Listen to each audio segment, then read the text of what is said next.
Takes time. You gotta build a following, and it helps to have a way that makes it so you don't have to worry as much about selling your work.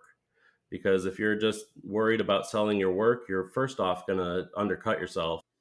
What is up, Shaping Nation? This is Nick Torres here. And on this episode of Shaping Your Pottery, I got to interview Caleb Zuhari.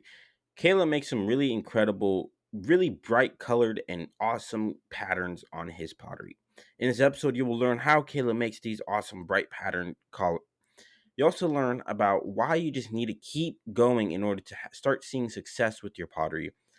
You'll learn about also having rules to follow to start making some pieces that look really, really good. And finally, you also learn about how teaching can actually lead you to more success with your pottery. And there's so much more in this episode, and I hope you guys enjoy it. I'll see you guys in there. Caleb, welcome to Shaping Your Pottery, and share with me what is something potters should be doing to have success in pottery. Keep going. It takes a long time to get good, and I mean, to perfect your craft, it takes even longer. I've been doing this for over 20 years, and I'm still learning stuff every day. Absolutely, definitely agree with that 100%. So tell me a story how you got started in ceramics. I started in high school. My school had a really good ceramics program, and so I learned how to throw there. I learned about hand building. We did all low fire work, and I met a lady who had a studio, and I did classes with her, and really dove deep into it, and really stuck with it. So you contribute your success as an artist to your time at grad school. Can you tell me more about this? Grad school, it was great for me. I was expected to be in the studio for at least 40 hours a week, and I was there for probably at least 80 hours a week. I would do large kiln firings at least once a month with about 100 pieces in each firing, and I mean that was it. It was just keep working, keep making. You're gonna make bad stuff before you make good stuff. Absolutely. Shape Nation, the more reps you put in, the better your pottery is going to be. So keep making and keep making and keep making. I love that. So what is something you learned from your time at grad school that you still use today? It's probably the work ethic. My professor was really about being in the studio, making work, being there all the time, and that's what I did. So let's talk about your pottery. In one sentence, can you tell me what you make? I make highly decorative functional pottery. So tell me the story how you started making this pottery. I probably started in grad school. Before grad school, I was working with a lot of soda firing, atmospheric firing. Started to get into a little bit of patterning, but it was mainly just about watching what the kiln can do. And when I got into grad school, I started walking away from the soda firing mainly because I knew that once I got out of grad school, I wasn't going to have a soda kiln. And I wanted to be able to continue this as my profession.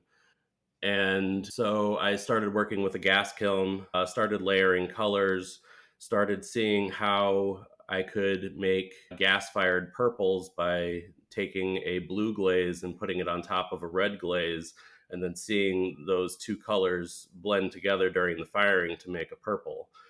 And at that point, it started off with a bunch of, I would cover the piece in dots of color, and when they were fired, they looked kind of like dragon scales, and I really liked that. And from there, the very small patterns that I was making started to get bigger, and that's when I started to include a wax resist and started creating patterns of my own rather than just allowing the kiln to do its thing.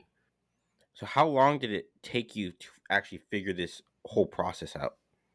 A long time. I mean, I'm still learning. It's each firing I learn a little bit more, and it's all about looking at the smallest bit of the piece, something that you really like, and you explore that what happened there. It's like some of it's just kiln magic, and but it's that kiln magic is learning why that happened, and those patterns just started evolving. They started getting a lot more intricate, and eventually they started turning into things like butterflies, which I'm doing a lot of right now. So we're going to talk more about your technique in a little bit, but for now, you are inspired by getting back into nature. Can you tell me how this impacts the way you make your pottery?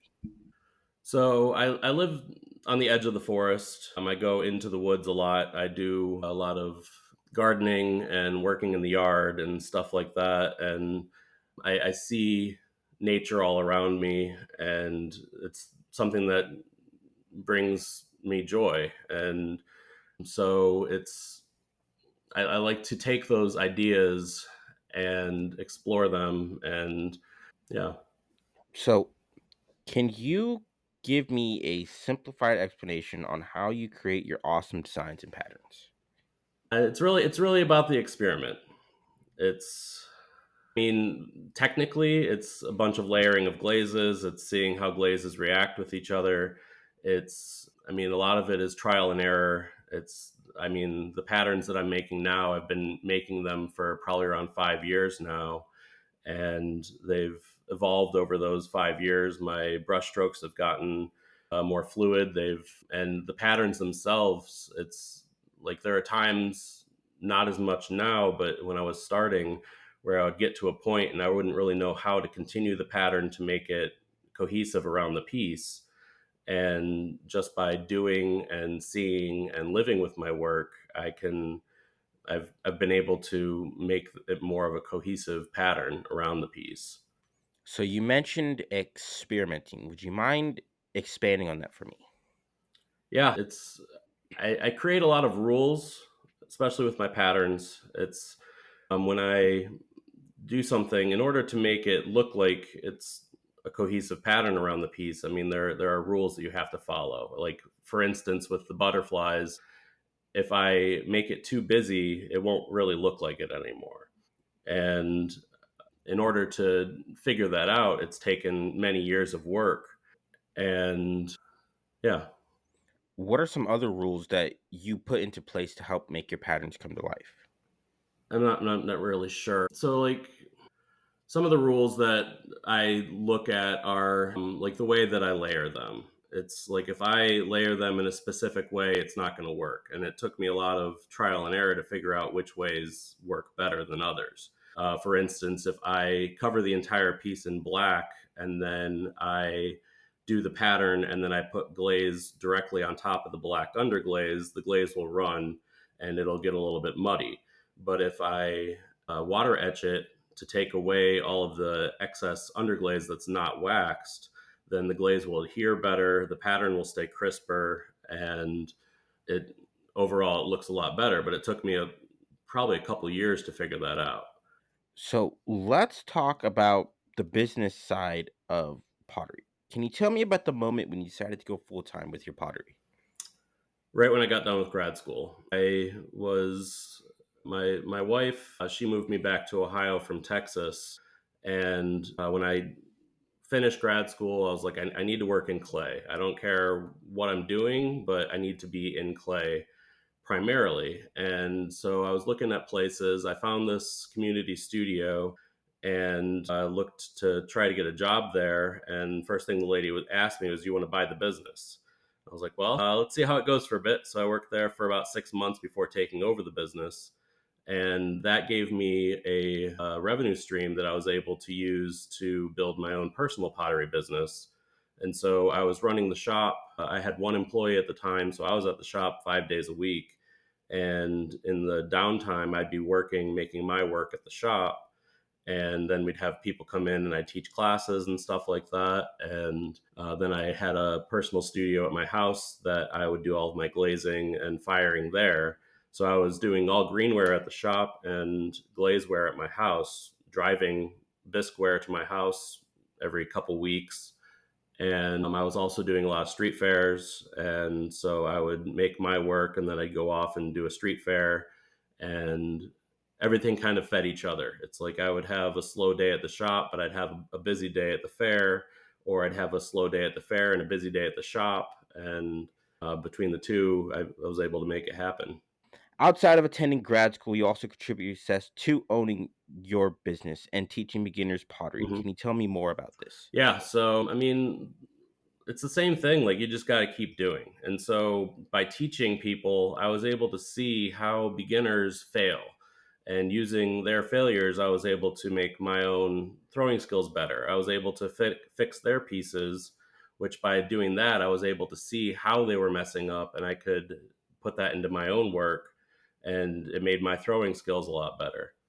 So, what are the steps someone should take if they also want to be able to start selling their own pottery, if, and for what it's worth as well? Takes time. You gotta build a following, and it helps to have a way that makes it so you don't have to worry as much about selling your work. Because if you're just worried about selling your work, you're first off going to undercut yourself, and second, you're not going to be able to live with your stuff and kind of learn from it. And so by being able to make a living off of my second business, I don't have to worry about whether or not I'm going to be able to sell this mug in the end, and so then I can take more risks. I love that. Shaping Nation, you don't have to, if you could find another stream of income, you don't have to be so focused on trying to sell your pottery and then just kind of let it happen naturally. I love that. So let's talk about discovering your voice. Can you tell me about the moment when you knew you were heading the right direction with your It's pottery? probably when I was in grad school. I really, I mean, so even before that, I've always worked with food. I went to culinary school for a bit. I worked in a lot of restaurants. And so I learned the business side of food too, and seeing what works, seeing like working in a kitchen using low fire crocks to put under the broiler just to see, like, okay, this piece of pottery it's a low fire pot that can withstand the heat, and I'd learned to be able to take risks that way. And so I was able to feel more confident making things like bakeware with stoneware, knowing that a lot of it's just that it's the way that you make the piece, not the actual contents of the clay all the time. And so in grad school, my thesis was the relationship of pottery and food. And so I started making a lot of pieces that were for specific dishes or to complement the food that was going on the piece. And I like to use my work in my kitchen. And I mean, I work with flameware, and so I'll put teapots on the stove. I work with bakeware, and I'll make meals and stuff like that in my work. And I mean, my entire kitchen is like, I mean, I have a 40-piece dinnerware set that I made for our house that we use every day. And so I live with my work. So you mentioned that finding your part of finding your voice is the way you make the piece and how not how really how it turns out. Can you explain that to me further? So, I mean, it's about having even walls. It's about having a thick enough bottom that can withstand the heat. It's about, like, especially like when you're baking and stuff. If you have a very thin lip, there's a good chance it'll chip. There's a good chance it'll crack, something like that. But if you have a well thrown, even, it will last a lot longer in everyday I use. definitely agree. Definitely agree. Shaping Nation, the way you make your pottery and how good it is, that really determines what your voice is. I love that so much. So, what would you say was your biggest obstacle when it came to finding your own voice? I think that focusing more on the function and less on the surface was a good start. Focusing on making a variety of items, not just making mugs and plates and bowls, but making coffee pots, teapots, serving trays, shot flights, anything that's going to be a little bit more creative, take a little bit more thought, stuff like that. So, what does finding your voice mean to you? I think that it means to be able to create a cohesive body of work that all speaks to each other. And with my work, a lot of it does. I mean, I just had a show at Charlie Cummings Gallery go up yesterday, and most of them were butterfly pieces, but there were a lot of different patterns. But I think that they still all go together because of form and function and color and a lot of these elements. So, what advice would you give to someone trying to discover their own unique voice with their pottery? Keep at it, keep working, try new things, and kind of see what works. And I mean, my work has it's evolved over the years, and it's I used to have critiques with one of my mentors during grad school, and he would comment about how I had a very slow evolution of surface treatment and of form, and that's kind of what I do. It's I look at everything that I make, and then I think, okay, if I make this line just a little bit longer, or if I make these spots a little bit further than they were the last time, what would that say? And it's all about just really exploring your work and seeing what you like. Absolutely love that. So, as we are coming to a close here, what is one thing you want to hammer home with my audience today? Keep working. Love it. So, Caleb, it was really great chatting with you today. Where can my audience go and learn more about you? I go to Instagram at Caleb Zuhari. I do all of my most current work is on there. I do a lot of videos showing my process and stuff like that on there, and then it has links to where you can buy my work if you want to do that too.